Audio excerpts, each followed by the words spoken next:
And then probably month 5 or 6 hit. And, or probably even month 4, like probably month 5. You know, she's growing a lot. And I decided to do a sleep schedule. You know, I'm very organized. I like schedules. I like plans. I like having everything like kind of on the clock. And so I follow, you know, the eat, play, sleep routine. And I found that she just wasn't getting enough of my supply. Like, the eat, play, sleep makes it so that you feed every 4 hours, 3 to 4 hours. And you don't feed on demand, you don't feed to sleep, nothing like that. This is particularly the one that I was following. And she just was so hungry all the time. And so I would feed her, we would play, then she would go down for a 2-hour nap. When she woke up, it would be 4 hours later. I had a full breast. I was like, yeah, this routine is working. She would go on the breast for 5 minutes, be distracted and not want anything. And I was like, aren't you starving? Like, it's been 4 hours. And she would feed for 5 minutes, and then within half an hour, she was fussy, she was whining, and I was like, what is going on? Like, you're hungry again, but I can't feed you. I gotta wait 4 hours. So it was crazy, and I realized that, like, she didn't decrease in weight or anything like that, but I found that my milk supply just started to plummet. And I was like, okay, she's obviously not getting enough from me. My milk supply is dropping. I don't know what's going on. I'm doing everything by the books that it says, and, like, I don't know what's happening. So, at, like, around month 6, I had to start supplementing with formula. And I was just questioning my body. I was like, what is going on? Like, why can't I breastfeed? Like, this is so sad. Like, I really love the bond and everything like that. And I hated washing bottles as well. So I really loved just, like, the cleanliness of, like, no mess, no cleanup, nothing. So I was really enjoying that aspect.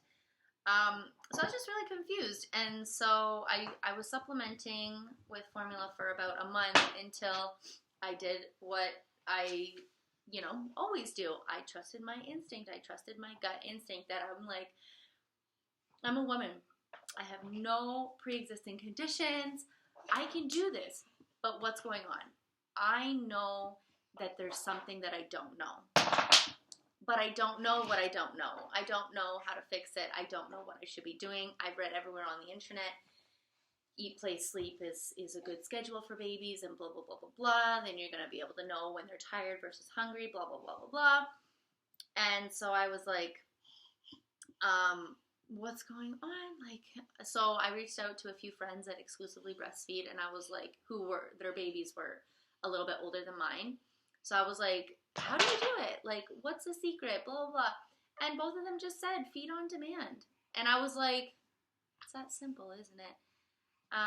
Some of them said that they nurse to sleep. And I was like, yeah, like, I love when, like, my baby falls asleep on me, you know, but, like, you know, so I decided, I was like, okay, you know, scrap this schedule. I'm just going to feed on demand. I'm just going to feed whenever, wherever, however many times she wants, because she's obviously just such a short feeder. So for the next 4 days, I fed on demand. And it ended up being cluster feeding because it was literally every hour, sometimes every half an hour. Like, it was a lot to try. And I kind of needed those 4 days to kind of let my body know, like, okay, baby needs a little bit more sooner. So I did that. Yeah, so I did that for about 4 days, and my supply finally evened out, and I was able to go maybe about 2 hours. So then for the next little while, it was great. I was back on what we really wanted. Baby was happy. She was feeding constantly. Obviously, Her weight was never an issue. I knew that being exclusively breastfed, she was gaining proper weight. She was not fussy anymore. She was super content all the time. Her naps also got longer because I was nursing to sleep, so she would go to bed on a full stomach. I know nursing to sleep isn't for many, many people, so that's okay. But for me, it really, really worked, and I really liked it because I knew, okay, baby's going to sleep the most she's going to sleep. But again, that's particular to my baby. So I don't know how it's going to work if I have any more. So anyway, it was going really, really well for the next month. And then I got pregnant, and I got very, very, very sick. Got very sick. So I had to stop my breastfeeding journey again. So many ups and downs for me. So, so after about a month of like exclusively breastfeeding, I was like, yeah, we got this. And, oh, a baby. I was like, yeah, we got this, and I've got the journey that I've always imagined, and everything's going well, and blah, blah, blah. And then, so then that happened, and with her as well, I was very sick. So I knew that, like, with this pregnancy, I'm definitely going to be sick for at least 13 and a half weeks, because that's what it was with her. So losing energy when you're pregnant, first trimester, everybody knows, super exhausting. You're losing a lot of energy to feed your baby inside, but then you're also losing a lot of nutrients to breastfeed. I remember even being at the doctor's office when I let him know that I was pregnant, and he asked me if I was breastfeeding. I said yes, and he's like, you're gonna have to stop. And I just worked so hard at that point to get where I was. Me and my husband both looked at each other, and we're just like, definitely not. And when he left the room, we were like, no. But in front of him, I was like, yeah, okay. But definitely just didn't work for me. Well, like, I know a lot of women that still breastfed throughout their pregnancies, and they were fine and they were great. I wish I had the energy that I was able to do that, and but I wasn't. So I had to start my breastfeeding journey. I still pump a little bit here and there,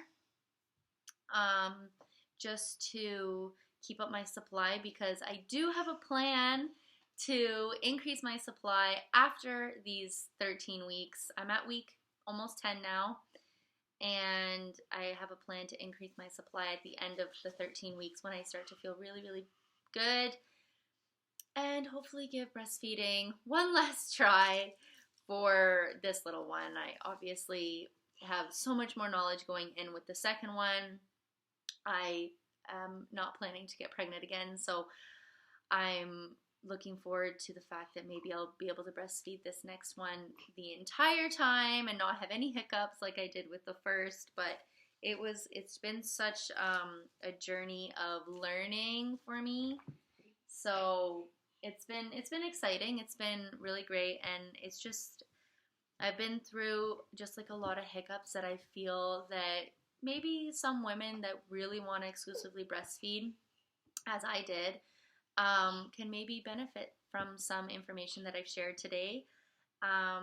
So I'm going to also upload another video of me increasing my supply over the next few weeks and seeing if I am able to resume breastfeeding for her. And if not, we'll give it another shot on the next baby. And even if breastfeeding doesn't work for that baby, you know what? I'm so grateful for the time that I was able to breastfeed this little one. So it truly is a really beautiful journey. And so I'm happy to share my experience with you all. And yeah, so thanks for listening.